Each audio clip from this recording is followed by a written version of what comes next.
Let me speak on simplistic approach for management of diabetes mellitus.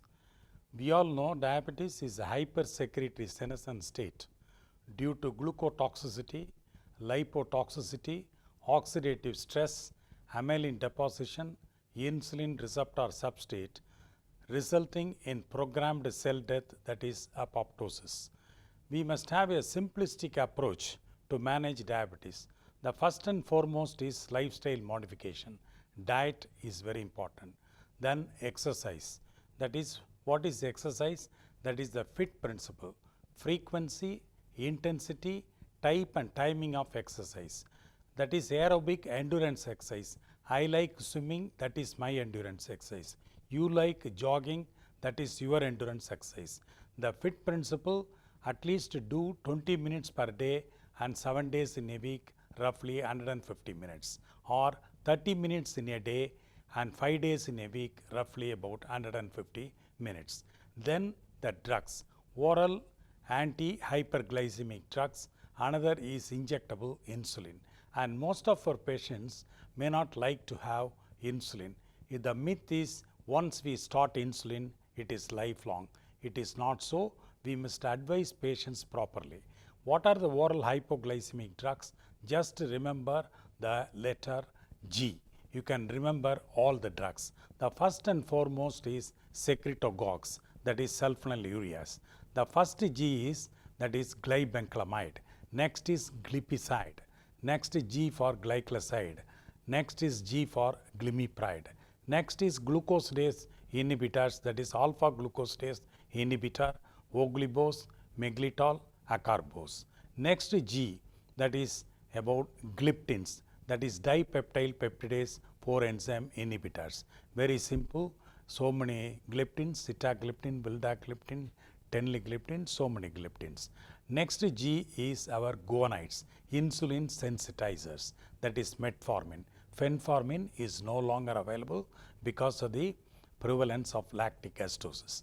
Next G is glitazone, that is pioglitazone, peroxisome proliferator gamma agonist. Again another insulin sensitizer. Recently they have introduced lobeglitazone. Next G, that is the gliflozin, that is sodium glucose transporter inhibitors. So many gliflozin, DAPA, EMPA, canagliflozin. It's a wonderful drug, especially in diabetic nephropathy and also heart failure. The gliflozin we have to prescribe. Only thing is we have to keep it in mind is genitourinary infection. Next G we don't use nowadays much, that is galactation suppression, that is D2 dopaminergic agonist, that is bromocriptine.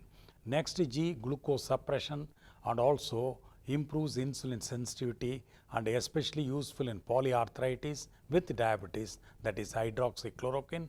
We have to be careful with the QT interval prolongation, ventricular arrhythmias.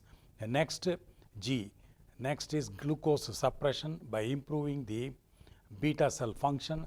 The latest is the imiglimin. The imiglimin is a recent drug. It is under way and we started prescribing these drugs. So just remember G, you can remember G, all oral hypoglycemic drugs. Next injectable is insulin. What is the spelling for insulin? I-N-S-U-L-I-N.